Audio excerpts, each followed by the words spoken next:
Tara, biyahe tayo tol. Sa mga bago pala sa channel ko, huwag nyo kalimutan click yung like at subscribe kung magustuhan nyo yung video natin.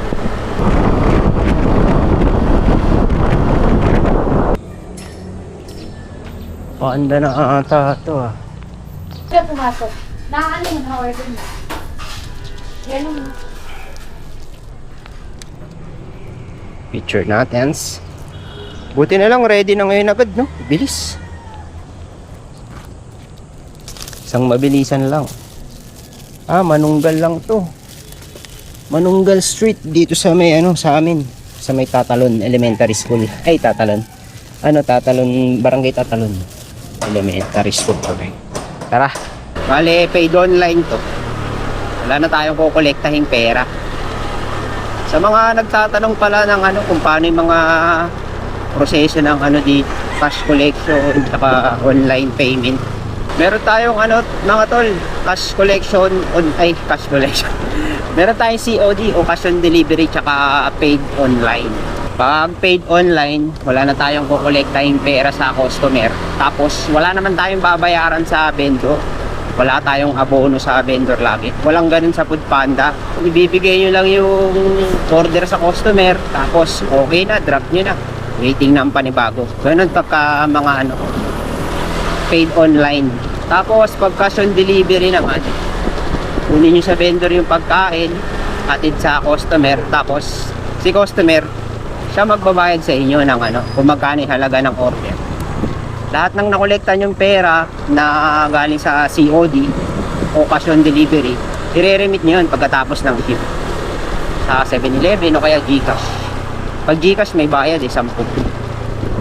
Sa 7-Eleven wala, libre lang. Dito na tayo Salamat sir Sakto, may pumasok na sa atin pangalawang order. Sa Jollibee naman to, kaso sa na to, sa may Ditwason. Kanina sa may Cardis Banawe, Jollibee Cardis. Hindi na natin agad ito para makarami tayo. Panda na kayo. Ma'am, panda na to ma'am. 05.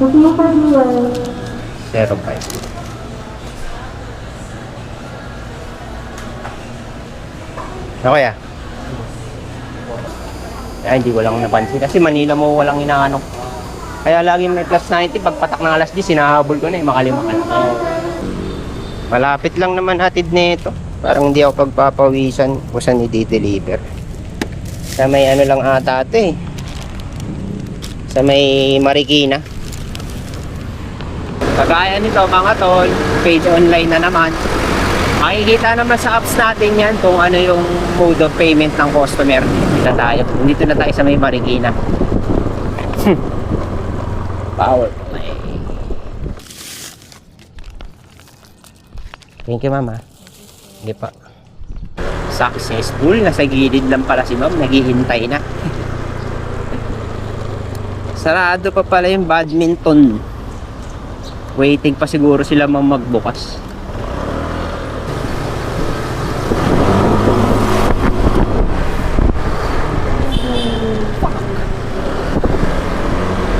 Meron tayong pick up dito sa may McDo Banawe Orthopedic.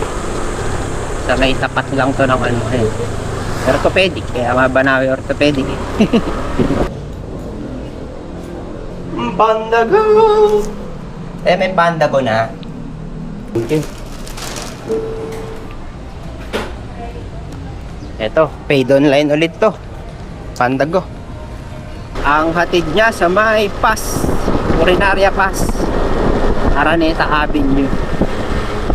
Hataw nga ako ngayon, paputing pala ng 1,000 yung kita natin.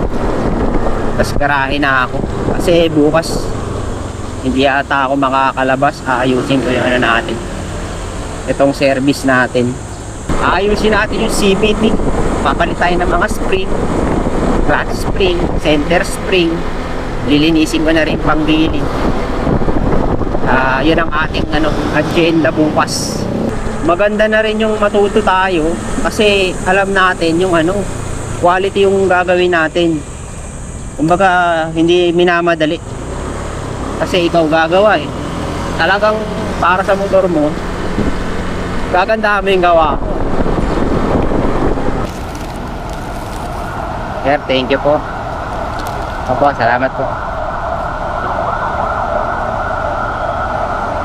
Time check natin ngayon, 7:01 ng umaga. I-order na ulit tayo, McDonald's San Paul Welcome Rotonda. Sakto lang yung pabalik natin. Pumasok ako.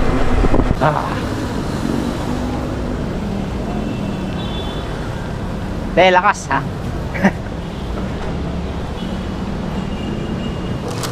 Salamat. Kahapon malakas din yung tip eh. Sunod-sunod yung bigay ng tip ng customer. Pero ano, cash, hindi sa apps ha. Sa cash talaga. Yung unang order ko binigyan ako 50. Tapos sinundan ng 10. Sa pang-apat na order binigyan ako ng 30. Parang naka 150 ata ako na tip kahapon. Dagdag income yun, di ba? Sayang yun. Malaking tulong yung mga tip eh. Kaya masaya yung rider kahit pa-20-20 tip. Salamat sa mga customer na mahilig mag-tip. 848. Ay, 848. Dito na po ako. Unit. Saan yung unit? Unit. David po. Sir, thank you. Yan pa. Ay, side ng likod ko.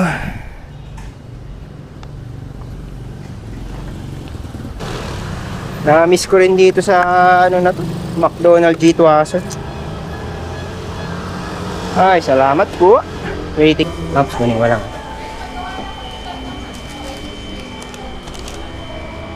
Salamat. Ay, iba.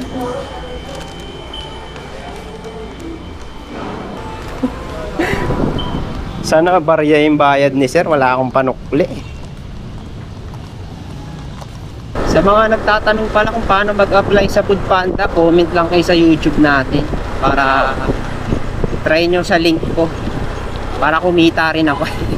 Hindi, baka sakaling maproseso yung pag-apply nyo, tapos magkaroon din ako ng incentives. Try nyo lang, PPM ko sa inyo yung rider yung link na pag-apply. Ano ba tawag yun? Referral link. Yun, referral link. Forward ko sa inyo. Dito na tayo. Paliwalan tayo rito sa may Visayan Avenue. Tapos, anong number? Okay. O, dito na yan. Ayun, ito. Tayo sa gilid. Ito, 3 lang po. Teka lang. Ayun. Salamat sir ha. Hindi po. I'm never gone far away from you. Alright, may barya na tayo. Naka-break muna ako. Balik ako dun sa may tambayan natin sa Welcome Rotonda. Kasi baka palayo tayo dito sa may balik-balik eh. Baka atakin tayo sa Malacanang. Paano mga tol, hanggang dito na lang yung vlog natin. Maraming salamat sa pagsama sa akin. Susunod na lang ulit. Huwag nyo kalimutang click yung like at subscribe kung magustuhan nyo yung video natin. Yun lang. Lagi tayo magdadasal at mag-ingat mga tol. Salamat sa suporta ulit. God bless!